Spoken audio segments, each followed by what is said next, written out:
So we are going to discuss about how to find closure of an attribute. So ഇതിന്റെ definition ആണ് ഇവിടെ എഴുതിയിരിക്കുന്നത്. Closure of an attribute can be defined as a set of attributes that can be functionally determined from it. Okay.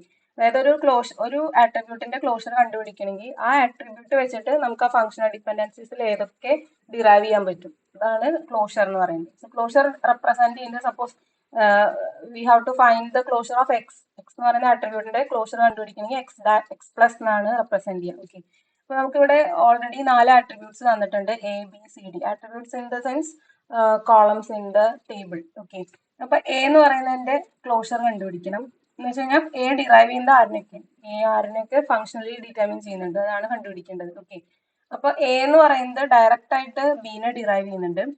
Before move on to B, നമുക്ക് എന്റെ ക്ലോഷറിൽ A തന്നെ വരും, അതായത് every attribute derive itself. Okay, അപ്പൊ അതിന് reflexive property എന്ന് പറയും. അപ്പൊ ഏതൊരു ആട്രിബ്യൂട്ട് എടുത്താലും അതിന്റെ ആ വാല്യൂ തന്നെ ക്ലോഷറിൽ ആദ്യം എഴുതണം. So A it self is a closure. Then A derive ചെയ്യുന്ന ആരെയാ നോക്കുക, അപ്പൊ ബിനെ ഡിറൈവ് ചെയ്യുന്നുണ്ട്. So you can include B also. Okay, ഇനി നമ്മൾ നോക്കേണ്ടത് എ ഡിറൈവ് ചെയ്യുന്ന വേറെ ആരെങ്കിലും ഉണ്ടോ നോക്കുക, അതേപോലെ ബി ഡിറൈവ് ചെയ്യുന്ന ആരെങ്കിലും ഉണ്ടോ നോക്കുക, അതിനെ ആഡ് ചെയ്യാം. ഇതിൽ ഓൾറെഡി ബി ഡിറൈവ് ചെയ്യുന്ന ഡി ഉണ്ട്, സോ ഡിനെ ആഡ് ചെയ്യാം. ഇനി ഡി ഡിറൈവ് ചെയ്യുന്ന ആരെങ്കിലും ഉണ്ടോ നോക്കുക, അപ്പൊ ഇല്ല. ഓക്കെ, ഇനി ബി ഡിറൈവ് ചെയ്യുന്ന വേറെ ഏതെങ്കിലും ആഡ് ചെയ്യാനുണ്ടോ? ഓൾറെഡി നമ്മൾ ഡി ആഡ് ചെയ്തിട്ടുണ്ട്, എന്റെയും ഓൾറെഡി ആഡ് ചെയ്തിട്ടുണ്ട്. നൗ വി ക്യാൻ ചെക്ക് എയും ബിയും കൂടി ഡിറൈവ് എ ബി ഡിറൈവ്സ് എന്ന് പറഞ്ഞിട്ട് എന്തെങ്കിലും ഉണ്ടെങ്കിൽ അതും ആഡ് ചെയ്യാം. പക്ഷെ ഇവിടെ ക്വസ്റ്റ്യനിൽ അങ്ങനെ ഇല്ല. ഓക്കെ, അതേപോലെ ബി ഡി ഡിറൈവ് ചെയ്യുന്നുണ്ടെങ്കിൽ എഴുതാം, എ ബി ഡി ഡിറൈവ് ചെയ്യുന്നുണ്ടെങ്കിൽ എഴുതാം. അപ്പൊ അങ്ങനത്തെ ഒന്നും ഇതിലില്ലാത്തതുകൊണ്ട് എ ബി ഡി ഇൻക്ലൂഡ് ചെയ്തു, വേറെ ഒന്നും ചെയ്യാനില്ല. So this is closure of A.